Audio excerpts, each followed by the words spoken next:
إن أصحاب الجنة اليوم في شغل فاكهون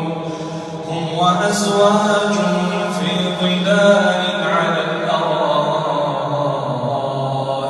متكئون لهم فيها فاكهة ولهم ما يدعون سلام قولا من رب رحيم وامتازوا اليوم أيها المجرمون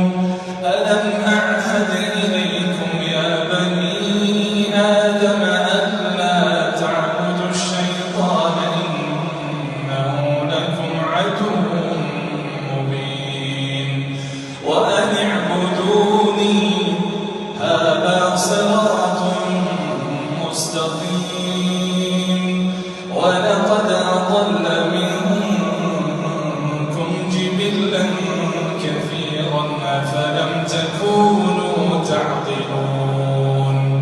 هذه جهنم التي كنتم توعدون